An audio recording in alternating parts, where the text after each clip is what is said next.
श्री महाप्रज्ञ गुरवे नमः। जिसके सांसों में रहता है शाश्वत शांति का स्पंदन, उस महाप्रज्ञ को वंदन, उस महाप्रज्ञ को वंदन। सत्य अहिंसा अनेकांत को अर्पित जिसका तन मन, उस महाप्रज्ञ को वंदन, उस महाप्रज्ञ को वंदन। जिसके सांसों में रहता है शाश्वत शांति का स्पंदन, उस महाप्रज्ञ को वंदन, उस महाप्रज्ञ को वंदन।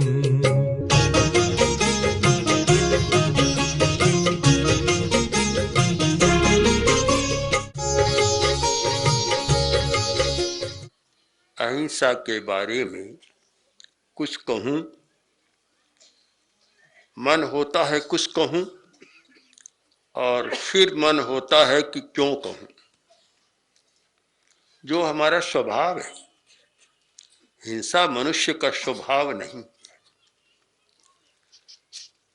काव्य शास्त्र की एक विशाल परंपरा हिंदुस्तान में रही है।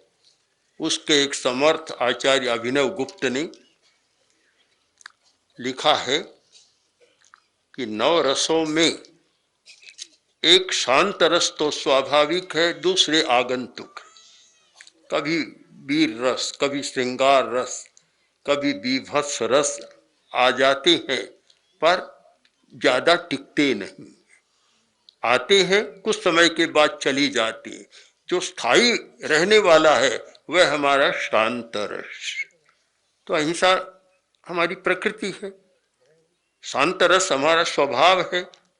उसके बारे में कहना क्यों पड़े, एक आश्चर्य है।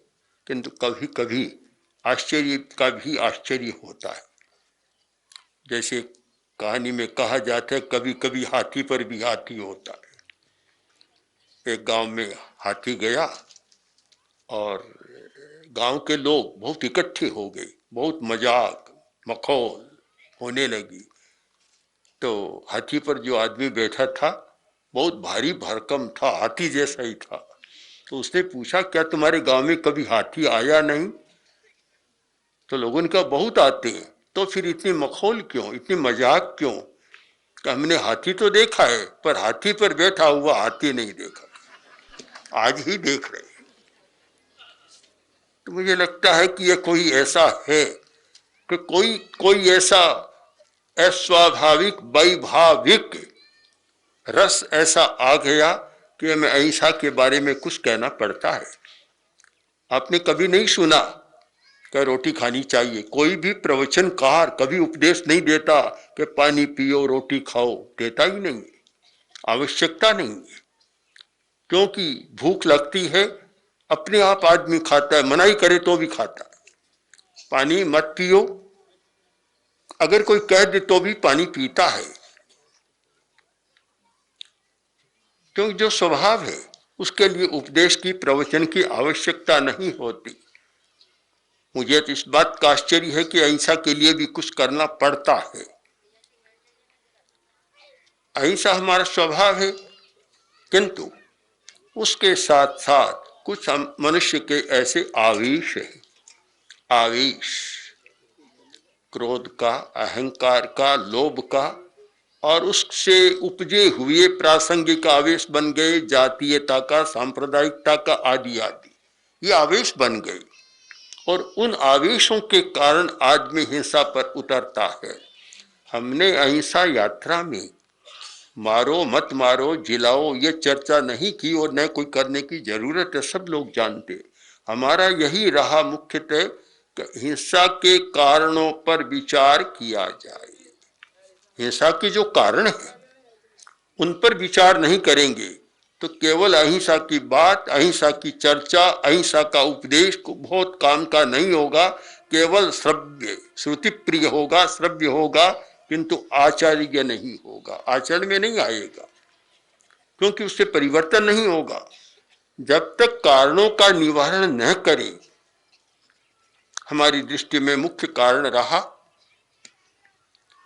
मनुष्य का आवेश, इमोशन, उस पर कंट्रोल नहीं, एक बड़ा कारण है।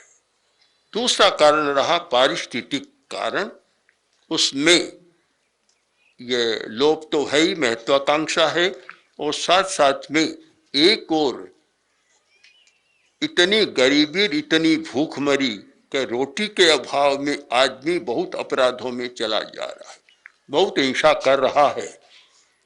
मुंबई में एक भाई आया जो बड़ा हट्टा कट्ठा, डील डोल में भी लग रहा था, और उसने कहा मैं डाकू हूं। हमारे पास बैठा, बातचीत की, और 2-4 महीनों के बाद आया तो बोला अब मैंने ये छोड़ दिया, मेरे पास अभी सुपारी आई थी, मैंने झेली नहीं। आप तो सुपारी खाते होंगे, हर वहाँ सुपारी का अर्थ दूसरा होता है, शब्द का वाच्यार्थ भी बदल जाता है। लाख रुपया देते हैं चाहे जिसकी हत्या करा, सुपारी दी जाती। तो इतना जो अपराध, हिंसा ये बढ़ रही है, इस पर हम विचार करें। आज धर्मगुरुओं का एक कर्तव्य हो गया कि वे इस हिंसा पर विचार करें। मानवाधिकार की बात भी है, दूसरे भी अनेक प्रयत्न चल रहे हैं, किंतु सबसे ज्यादा इस पर कोई कार्य कर सकता है अगर धर्मगुरु ध्यान दें तो हिंसा के बहुत कारणों का निवारण हो सकता है।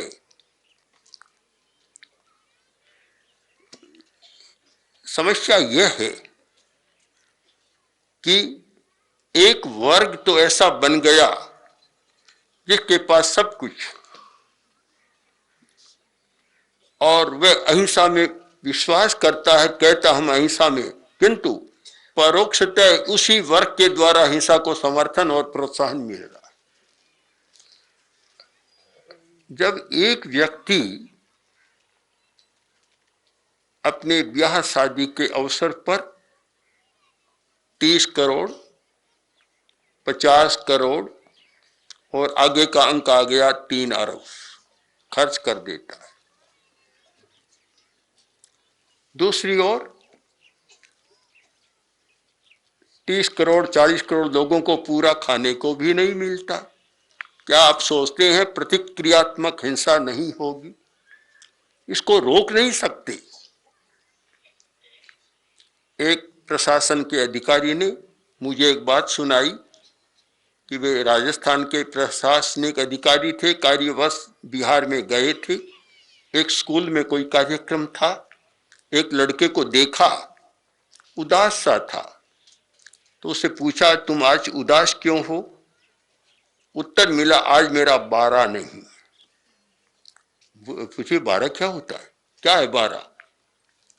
फिर पूछा तो उसने बताया कि हम 2 भाई हैं, दोनों पढ़ते हैं, किंतु घर की स्थिति यह है कि एक दिन नाश्ता वह करता है, एक दिन मैं करता हूं, आज उसका 12 है, मेरा 12 नहीं है, इसलिए मैं उदास बैठा। जिस राष्ट्र में इस प्रकार की स्थिति हो वहां धर्म की बात, राजनीति की बात, सत्ता की बात, प्रशासन की बात हमारी समझ से परे की बात। हम अहिंसा की बात कहां करें? भूमि उर्वरा नहीं है, उपजाऊ नहीं है, और केवल अहिंसा की बात करें। अभी आपने गीत में सुना, हम केवल अहिंसा के गुणगान करते हैं, महिमा बढ़ाते हैं और बड़े बड़े भाषण देते हैं, किंतु कारणों पर विचार नहीं करते। यद्यपि जाति और सांप्रदायिक संघर्षों पर थोड़ा बहुत विचार है, किंतु मूल जो अपराध बढ़ रहा है, हिंसा जहां से उपज रही है, जो लोग प्रतिक्रियात्मक हिंसा को लेकर और आतंक, उपद्रव सब में ग्रस्त हो रहे हैं, समग्रता से अगर विचार न किया जाए तो अहिंसा की बात केवल धर्म की पुस्तकों तक, ग्रंथों तक रहेगी। आचार्य तुलसी के शब्दों में कि आज हमारा धर्म ग्रंथ और पंथ तक सीमित हो गया, किंतु जीवन व्यवहार में नहीं आ रहा। अगर जीवन व्यवहार में नहीं है तो ये ग्रंथों का धर्म हमारे काम नहीं आएगा। शास्त्र तो बहुत हैं, काम कैसे आएगा? आवश्यकता है जीवन व्यवहार में धर्म का अवतरण हो, और वह जब होता है कि संयम के साथ आदमी जी सके। सुखी बनाने की बात जो सामने आई अच्छी बात है, पर मैं देखता हूं कि सुखी बनाने की बात एक बार छोड़ दे, हमारा इतना संकल्प हो कि किसी को दुखी न बना।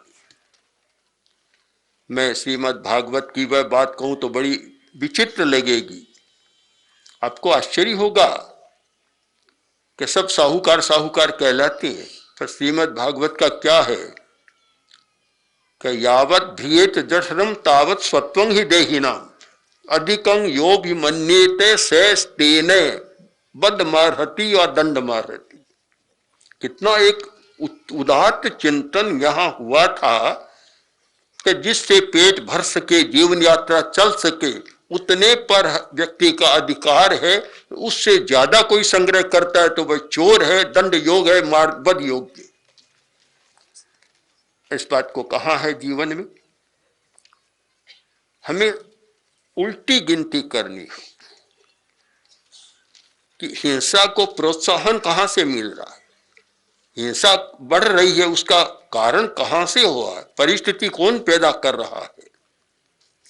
मैं आपको एक छोटी सी बात बताऊं, सम्राट प्रसेनजित की बात। 2500 वर्ष पहले महावीर बुद्ध का युग और मगध का विशाल साम्राज्य।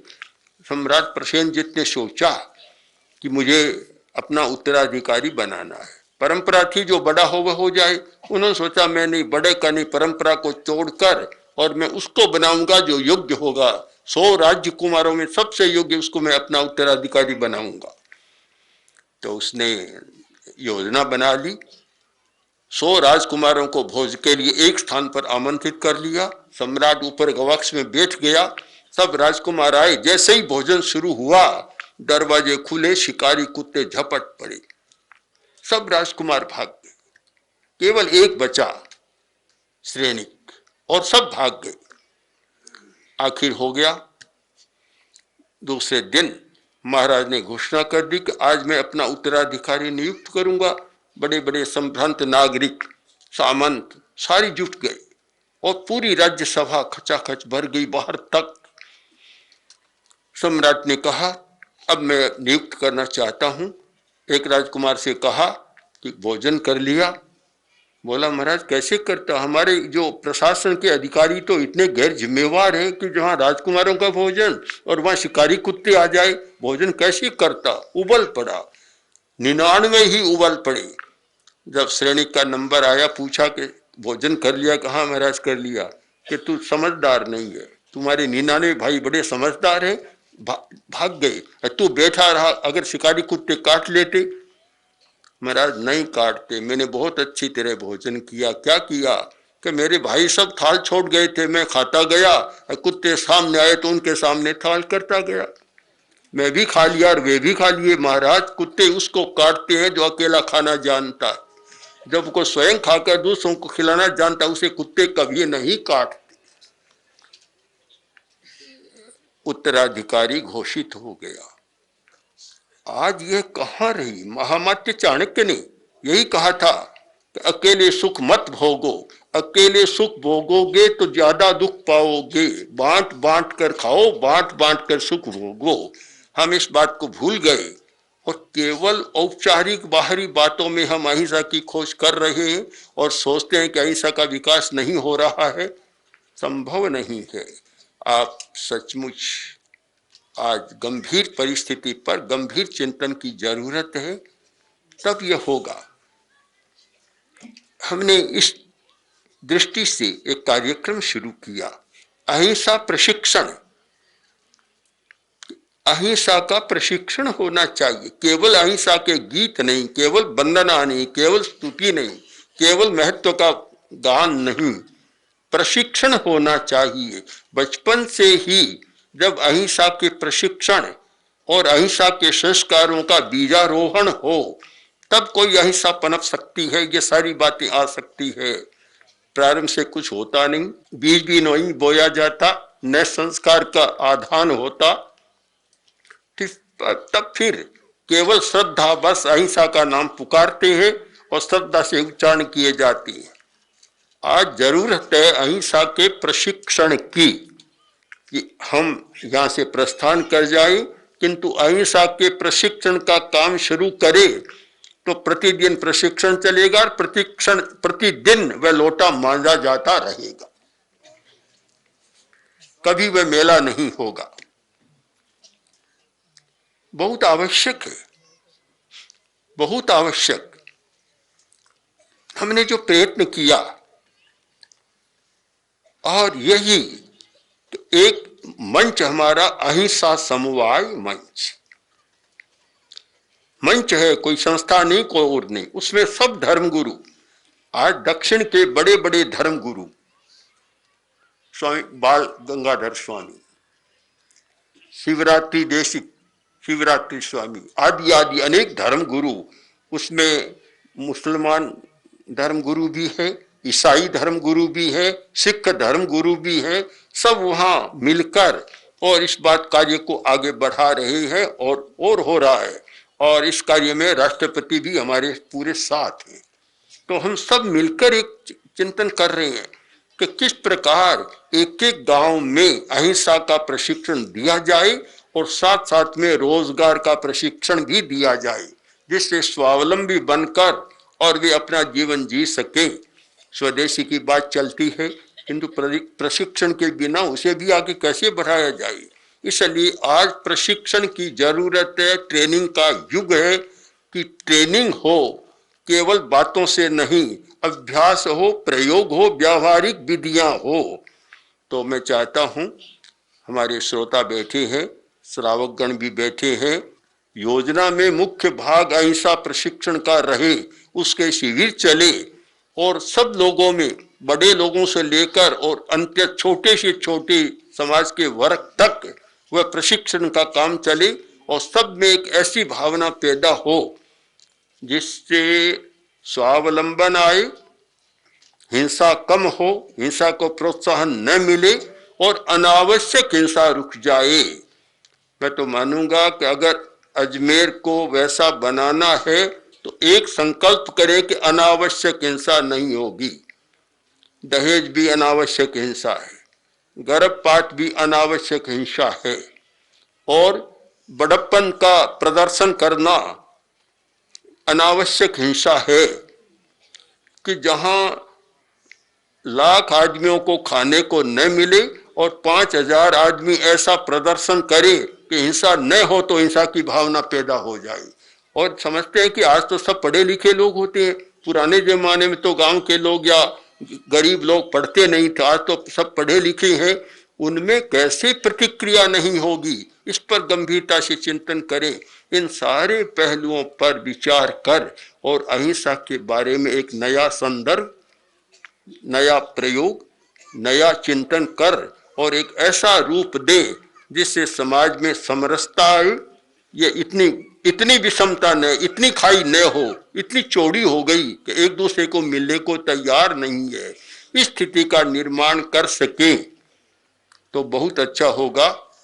मेरे पास श्री जी महाराज बैठे हैं, बहुत ही एक जिनका सौम्य स्वभाव ऐसा है, उनसे दूसरे धर्म गुरु सिख संप्रदाय के हैं, बौद्ध धर्म के हमारे हैं, और ये ईसाई धर्म के भी हैं और इस्लाम के भी, तो ये सब हैं। इन सब से मैं कहना चाहता हूँ कि हम एक साथ बैठकर चिंतन करें। वहाँ धर्म की बात हमारी कोई बाधा नहीं देगी, न ईसाई धर्म आएगा, न कोई बौद्ध आएगा, न कोई जैन धर्म, कोई बीच में नहीं आएगा। हम सब एक समस्या पर एक साथ एक मंच पर बैठकर सह चिंतन, हमारा यह रहा अहिंसा समवाय का मिलन, हम सब मिले, फिर सह चिंतन, एक साथ बैठकर चिंतन करें, फिर सह निर्णय, एक साथ बैठकर निर्णय करें और फिर क्रियान्वित करें। अगर हम इस पद्धति को अपनाते हैं तो मैं मानता हूं कि अहिंसा यात्रा में हमने जो कुछ देखा किया, बहुत देखा है। अगर पूरी बात कहूं तो 5 दिन या और रहना पड़ेगा, पर अभी तो समय भी नहीं है पूरी बात कहने का। किंतु संक्षेप में मैंने जो कहा, इस पर आप लोग गंभीरता से चिंतन करें और मैं सभी धर्म गुरुओं से जो हमारे मंच पर विराजमान है यह अनुरोध करना चाहता हूँ कि हम सब एक अहिंसा के मंच पर, ऐसा मंच जो किसी संप्रदाय का नहीं मंच है, कोई संस्था भी नहीं है, इस मंच पर बैठकर और देश की, राष्ट्र की, समाज की, व्यक्ति की सारी समस्याओं पर विचार कर और अहिंसा को एक ऐसा नया रूप दे, एक ऐसा कीर्ति स्तंभ, विजय स्तंभ बनाए, तो पृथ्वीराज चौहान की स्मृति भी आपको हो जाएगी, पुष्कर तीर्थनाथ पुष्कर की भी स्मृति आपको हो जाएगी, और स्वामी दयानंद और दादा जैन दादाजी गुरु, उन सब की स्मृति के साथ ख्वाजा साहब की स्मृति, जो सबके सब बड़े सौम्य और अहिंसा में निष्ठा रखने वाले हुए, एक नया स्तंभ और जोड़ दे अहिंसा का प्रशिक्षण, चाहे कॉलेज में चलाएं, चाहे विद्यालय में, चाहे विश्वविद्यालय में चलाएं, और चाहे शिविरों के माध्यम से समाज चलाएं। जिस दिन यह कीर्ति स्तंभ स्थापित होगा, आपका अजमेर, अजमेरू एक नया तीर्थ स्थापित हो जाएगा। अहिंसा का तीर्थ, आज एक अहिंसा का तीर्थ और स्थापित कर सके, तो मैं मानता हूं कि इतने धर्म गुरुओं की सन्निधि का आपको जो लाभ मिला, सुनने को मिला, उससे और अधिक एक उज्जवल आभा वाली स्थिति आपकी बनेगी। ओम। आचार्य महाप्रज्ञ 20वीं 21वीं सदी के अतुलनीय दार्शनिक, अद्वितीय विचारक, विलक्षण साहित्यकार, अद्भुत प्रवचनकार तथा जन उद्धारक थे। उनके सृजनशील चिंतन कल्याणी वाणी ने प्रत्येक व्यक्ति के हृदय में एक स्थान बनाया। सरल भाषा में जीवन की सच्चाइयों को छूने वाले उनके विचार श्रोता व पाठक के हृदय में उतरकर आत्मनिरीक्षण, स्वदोष दर्शन व आत्म परिष्कार की भावना जागृत करते हैं। उनका समग्र साहित्य अब आ रहा है महाप्रज्ञ वाङ्मय के रूप में। 121 पुस्तकों की यह नवीन समायोजना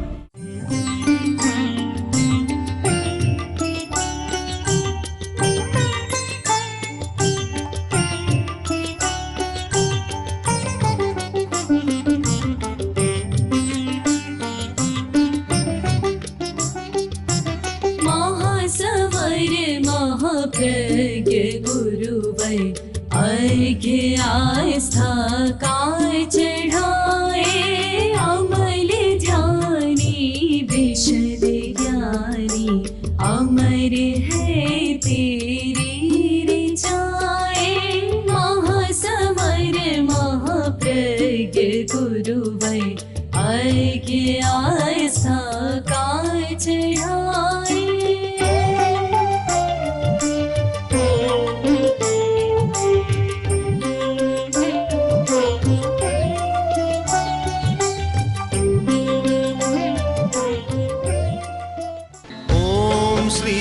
महाप्रज्ञ गुरवे नमः। ओम श्री महाप्रज्ञ गुरवे नमः। ओम श्री महाप्रज्ञ गुरवे नमः। ओम श्री महाप्रज्ञ गुरवे